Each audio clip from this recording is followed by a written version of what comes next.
بسم اللہ الرحمن الرحیم۔ آج کی اس پریس کانفرنس میں میرے ساتھ موجود ہیں محترم خالداد بٹی صاحب، پاکستان ایسوسی ایشن آف سدرن افریقہ پاسا کے مرکزی صدر ہیں، اور میرے ساتھ محترم عتیق الرحمان بھائی موجود ہیں،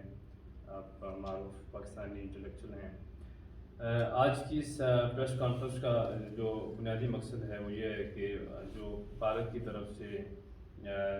سری نگر کے اندر جو G20 کا ایک سیشن رکھا گیا ہے، ایک تو اس حوالے سے بات ہوگی، اس کے معلومات اور اس کے پس منظر کے حوالے سے بات ہوگی۔ بنیادی طور پہ یہ ایک عصر حاضر کا ایک سنگین حادثہ ہے کہ بھارت ایک طرف لاکھوں کشمیریوں کو شہید کر چکا ہے، اور 10,000 سے زائد نوجوان یہ ریسنٹ 90s کے بعد وہاں سے ان کو گرفتار کیا گیا ہے، پھر ان کو لاپتہ کیا گیا ہے۔ اس کے ساتھ ساتھ خواتین کی عصمت دری کی گئی ہے۔ وہاں جو ہے وہ عالمی میڈیا نے جو کشمیر کے اندر گمنام قبریں ہیں وہ ان کو آئیڈینٹیفائی کیا ہے۔ پھر اس کے ساتھ ساتھ یہ برہان وانی کی شہادت کے بعد وہاں جو ہے پیلٹس گن کا استعمال ہوا ہے، جو کہ جانوروں پہ بھی نہیں کیا جا سکتا، اس پہ بھی پابندی ہے۔ تو اس ساری صورتحال کے بعد اور پھر وہاں جو پبلک سیفٹی ایکٹ اور دوسرے کالے قوانین ہیں جن کے ذریعے اور پھر اس کے ساتھ ساتھ ہماری جو پوری کشمیر کی قیادت ہے ان کو جیلوں کے اندر ڈال دیا گیا ہے۔ پھر وہاں پہ جو ہمارا میڈیا ہے اس پہ پابندی ہے، مسائل کو اجاگر نہیں کر سکتے ہیں، کشمیر کے حوالے سے بات نہیں کی جا سکتی ہے۔ تو اس جو ہے وہ گٹا ٹوپ ماحول میں اور اس جو ہے وہ ایک سیاہ آندھی کے سے ماحول میں جو ہے وہ ایک طرف بھارت یہ جو باقی دنیا کو اور بالخصوص G20 کے جو ممالک ہیں ان کو یہ باور کروانا چاہ رہا ہے کہ جو کشمیر ہے جس طرح سے باقی اس کی 29 ریاستیں ہیں وہ بھی اسی طرح کے اس کا جو ہے وہ کشمیر بھی اس طرح کی ریاست ہے، اور وہاں پہ ایک پرامن ماحول ہے۔ لیکن حقائق اس کے بالکل برعکس ہیں۔ یہ ساری چیزیں وہاں جو ہے وہ دوست داندلی کے ذریعے سے اور جبر کے ذریعے سے وہاں پہ کی جا رہی ہیں۔ تو اس سارے تناظر میں جو ہے وہ ایک تو پوری دنیا اور بالخصوص یہ جو G20 ممالک کے اس کے رکن ممالک ہیں، انہوں نے خطۂ کشمیر کے جو دیرینہ مسئلہ ہے اس کو حل طلب اور پھر جو کشمیریوں کے رائٹ آف سیلف ڈٹرمنیشن ہے اس کی جو ہر طور پہ حمایت کی ہے۔ اور اس کے ساتھ ساتھ جو یہ جو کانفرنس اس کا انعقاد کیا جا رہا ہے، سیشن کا انعقاد کیا جا رہا ہے، یہ بنیادی طور پہ جو مودی نے اور RSS نے جو انڈیا کے اندر کشمیریوں پہ جو قتل و غارت کی ہے اور ظلم ڈھائے ہیں اس کو جو ہے وہ یہ مودی یہ چاہتا ہے کہ اس کو اس پہ ایک کلین چٹ دی جائے۔ تو یہ ساری صورتحال ہے، اور اس پہ ظاہر ہے یہ ایک عام سوال ہے کہ اس متنازع جو ریاست ہے اس کے اندر اور متنازع علاقے کے اندر اس طرح کا انٹرنیشنل جو فورمز ہیں ان کے سیشن رکھنا ظاہر ہے وہ کس طور پہ قانونی ہے۔ اور دوسرا یہ ہے کہ اقوام متحدہ کی جو ہے وہ چونکہ اس پہ ریزولیشنز موجود ہیں کشمیر کے حوالے سے، تو یہ کسی طور پہ جو ہے وہ یہ اقوام متحدہ کی اور باقی جو عالمی ادارے ہیں یہ ان کی اہمیت پہ ایک بہت بڑا سوالیہ نشان ہے۔ تو میں اب محترم خالداد بٹی صاحب سے گزارش کروں گا کہ وہ اس پریس کانفرنس کو جاری رکھیں۔ اعوذ باللہ من الشیطان الرجیم، بسم اللہ الرحمن الرحیم۔